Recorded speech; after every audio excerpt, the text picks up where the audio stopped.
Саламатсыңдар ма, балалар? Сіздермен бірге Жамбыл облысы, Жамбыл ауданы Юрий Гагарин атындағы мектеп-лицейінің математигі Карагулова Назира Нұрмұханқызы математика сабағын өткізеді. Бүгінгі сабағымыздың тақырыбы қозғалыстың орташа жылдамдығын табуға есептер шығару. Оқу мақсатымыз қозғалыстың орташа жылдамдығын табуға есептер шығару. Ал енді балдар, өткенді еске түсірейік. Статистика нені зерттейтін ғылым? Дұрыс, статистика өмірде орын алатын, жиі кездесетін жағдайлардың сандық және сапалық өзгерістерін есептейтін, зерттейтін ғылым. Статистикалық сипаттамалардың түрлерін атап жіберіңдерші балдар. Дұрыс, арифметикалық орта, мода, медиана, өзгеру құлашы. Келесі сұрақ. Арифметикалық орта қай жерде қолданады? Дұрыс, балалар. Ауаның орташа температурасын, орташа егін өнімін, орташа жұмыс өнімділігін, тағы сол сияқты шамалардың орташа мәндерін анықтауда қолданады екен. Арифметикалық орта қалай есептеледі, балдар? Дұрыс. Сандардың қосындысын қосылғыштар санына бөледі. Қозғалыстың орташа жылдамдығы қалай есептеледі? Иә, барлық жүрілген жолды оны жүруге кеткен уақытқа бөлу керек. Ал енді балалар, біз қозғалыстың орташа жылдамдығын анықтауға есептер шығарайық. Номер 1193 есеп. Ұшақ 480 км сағатына жылдамдықпен 1,5 сағат, 600 км сағатына жылдамдықпен 0,13 сағат ұшты. Ұшақтың орташа жылдамдығын табыңдар. Шешу жолын қарастырайық, балдар. Сіздер білесіздер, бізге қандай формулалар болуы қажет екен? Ол жолдың формуласы, яғни S тең V көбейту T. Бұл формуладан жылдамдықты шығарып алсақ, V тең S бөлінген T. Бірінші, біз ұшақтың барлық жүрген жолын табамыз. Ол үшін біз 480-ді 1,5-ға көбейтеміз, 600-ді 0,13-ға көбейтіп қосамыз. Сонда біздің барлық жүріп өткен жолымыз 720 км болды. Осы жолға қанша уақыт кеткенін табайық. Бұған 1,5 қосы 0,3. Сонда бізде 1,8 сағат кеткен екен. Енді орташа жылдамдығын табу үшін біз ережеге сай барлық жолды осы жолды жүріп өтуге кеткен уақытқа бөлеміз. Яғни 720-ны 1,8-ге бөлеміз. Сонда біздің жауабымыз 400 км сағатына болды. Балдар, келесі есепті қарастырайық. 1202 есеп.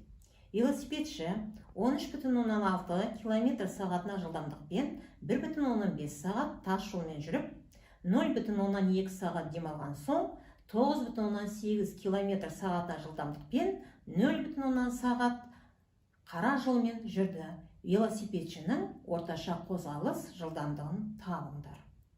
Сонымен, шешу жолына келетін болсақ, ең бірінші ережеге сай біз барлық жүрген жолды табамыз. Яғни 13,6 көбейту 1,15 қосу 9,8 көбейту 0,15. Сонда бізде барлық жүрген жол 25,3 км құрады. Енді осы жолға қанша уақыт кеткенін табайық. Сонымен велосипедші тас жолмен 1,15 сағат жүрді, қара жолмен 0,15 сағат жүрді, және ол 0,2 сағат демалды. Яғни барлық жолға кеткен уақыт бізде 1,15 қосы 0,15 қосы 0,2 тең 2,2 сағат кетіпті. Енді жылдамдықтың орташа қозғалыстың орташа жылдамдығын табу үшін біз жүрген жолды кеткен уақытқа бөлеміз ережеге сай. Сонда бізде 11,15 км сағаты болып шықты, балдар. Балалар, келесі қарастыратын есебіміз 1206.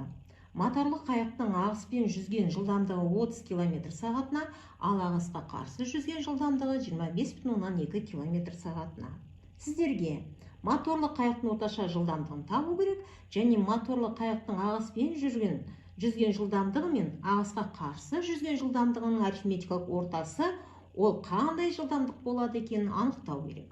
Сонымен балдар, шешу жолын қарастыратын болсақ, бізде жылдамдықтар белгілі болып тұр. Яғни бұл есепте біз 30 қосы 25,5 тең 55,2 км сағатына жалпы жылдамдықты тауып алдық. Енді біз осы жылдамдықты 2-ге бөлу арқылы орташа жылдамдықты таптық. Сонымен бірінші сұраққа жауап бердік. Екінші сұраққа жауап беру үшін біз есептің шығару жолын қарастырған кезде орташа жылдамдықты табуда біз арифметикалық ортаны қолдандық. Яғни моторлы қайықтың ағыспен жүрген жылдамдығы мен ағысқа қарсы жүрген жылдамдығының арифметикалық ортасы ол қайықтың орташа жылдамдығы болады екен, балалар. Балалар, келесі есепті қарастырайық. Бұл есеп алдағы есептерден кішкене өзгеше. Сонымен 1211 есеп. Машина жолда 3 сағат жүрді. Ол бірінші сағатта 54 км жүрді, екінші сағатта одан 1,5 есе артық жүрді. Машина үшінші сағатта, екінші сағатта жүрген жолдың 0,8 жүрді. Машинаның орташа жылдамдығы қандай деп сұрап тұр.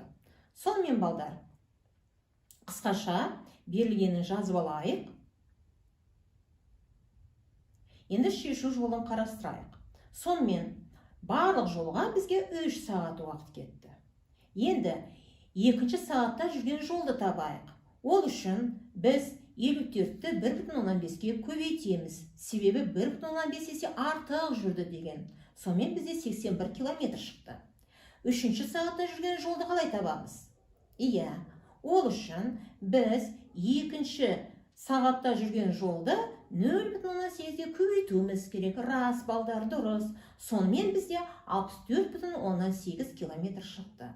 Енді ереже бойынша орташа жылдамдықты табу үшін біз бірінші сағатта, екінші сағатта, үшінші сағатта жүріп өткен жолдарды қосып, сол 3 сағатта себебі машина жолды 3 сағатта жүріп өткендіктен 3-ке бөлеміз. Сонымен бізде 66,6 км сағатына орташа жылдамдығы табылды, балдар. Енді үйге тапсырма. Сіздер үйде 1205 есепті шығарып келулеріңіз керек. Ол үшін мен төмендегідей нұсқаулықты ұсынып отырмын сіздерге. Бірінші, сіздер барлық жолдың бірінші жартысын табасыздар. Ол үшін сіздер жылдамдықты уақытқа көбейтесіздер. Екінші, жолдың екінші жартысын табасыңдар. Ол үшін айтылған екінші жартысы бірінші жартысына тең деген. Сөйтіп сіздер жолдың екінші жартысын табу үшін бірінші жартысына тең болғандықтан 3,6 сағатқа бөлесіңдер. Одан кейінгі қадам сіздерде пойыздың орташа жылдамдығының формуласы бойынша формулаға салып сіздер пойыздың орташа жылдамдығын табасыздар. Сонымен балдар, біздің сабағымыз аяқталды. Сіздерге сәттілік тілеймін.